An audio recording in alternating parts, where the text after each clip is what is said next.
You know, we are living in perilous times. In fact, we are facing an economic and political crisis in this country. And of course, anytime you have an economic and political crisis, there is a spiritual element to that economic and political crisis. Today, in 3 series, we're going to be talking about the political order, the religious order, and the economic order. In reality, there is a war of worldviews. We have the kingdom of Satan challenging the kingdom of God, and it's down to hand-to-hand combat. And so when we start looking at what is this war all about, it is a war that began on the plains of Shinar back several thousand years ago, where you had Satan was trying to get into God's face and saying, hey, I'm going to build a tower that will stretch all the way to heaven, and nothing can stop us. And what happened on the plains of Shinar was that God confounded them. He changed their language. This is the origin of nations. So this was the origin of Babylon, modern-day Babylon, that has come all the way forward to today. And it is being played out on the world stage as we watch the television news, as we hear the radio news, as we hear by satellite, all of the events taking place around the world. I want to direct you to the screen. Mystery Babylon. When we look at Mystery Babylon, we see that perhaps we are living in the last days. And the last days are promised to be perilous times. So, Mystery Babylon, what is Mystery Babylon? Well, we read in 2 Timothy 3, 1 through 7. This know also that in the last days perilous times shall come. And it tells us and describes those perilous times. Men will be lovers of themselves, proud, boasters, blasphemers, incontinent, unholy, disobedient to parents, on and on and on. And the very end, in verse 7, it says, ever learning and never able to come to the knowledge of the truth.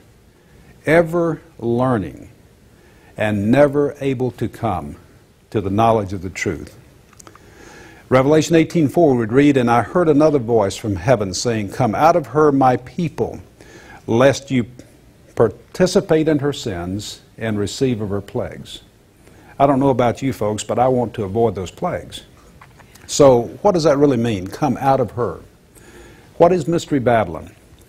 Well, I believe that Mystery Babylon is that demonic blend of the world system of economics, politics, and religion. And John 8:32 says, and ye shall know the truth, and the truth will make you free. It's not the truth that makes us free, it's our knowledge of the truth is what makes us free. So we look at this world system, and I believe that Mystery Babylon is that demonic blend of the world system of economics, politics, and religion. Economics, politics, and religion. So we have a choice. Do we have information or do we have disinformation? So let's look at the disinformation process. The charts you're going to see, and those who are watching by television, these charts were charts that were given to me by Thomas Schumann. Thomas Schumann was a former KGB agent, Soviet KGB agent, in charge of their disinformation campaign directed toward the United States. I had an opportunity to interview him in 1983. And in 1983, he told me that they were spending $400 million a year in their disinformation campaign toward the United States. And you know, my friends, it never stopped. Even with the fall of the Soviet Empire, it never stopped. Communism never died. Socialism never died. It simply changed its garb. Let's take a look at the areas and the periods that we have. Demoralization period, 15 to 20 years.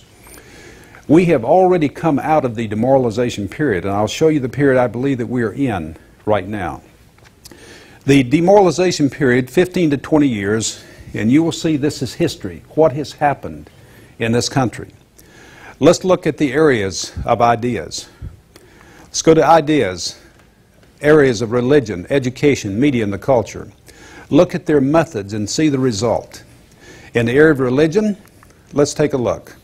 Politicize the religion, commercialize it, entertainment. The result is a death wish. There is no purpose for life in the country.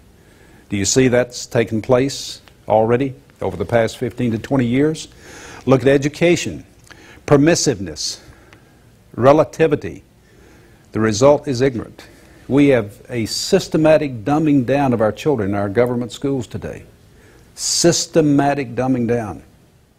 In fact, it is so bad that the people who are behind this, these kids cannot even read the books these folks would be scared of. So it is censorship in its cruelest form. What about the media?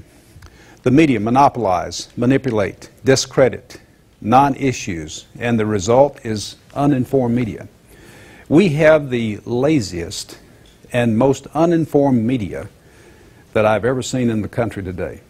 I mean, they are absolutely lazy.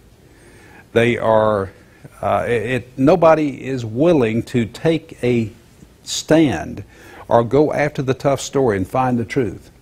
It is almost like they practice intellectual incest day in and day out. They only talk to one another. The culture. Look at that. False heroes and role models. The result is addictive fads. Let's move over to the area of structure. Under the demoralization stage, 15 to 20 years. The area of law and order. The method is legislative, not moral. You ever hear the thing that something bad happens? Well, there ought to be a law. We've got to pass a law. We have more laws than we can even enforce today. So as a result, it gets to be legislative, not moral, and all your legislators get this feel-good that, well, I passed so many bills. I used to have a practice as a legislator that if I wanted to introduce new legislation, that I would look for an old law that ought to repeal. You should repeal at least 2 or 3 laws for every new law that you pass. Because legislative instead of morality is not the answer. And the result happens to be we mistrust justice. Let's look at social religion. Rights versus obligations. And the result is what? Less individual responsibility. And then we get into security. You know, security of the country. And we get into intelligence, police, military. We give up our rights. Our privacy is invaded in the name of fighting terrorism.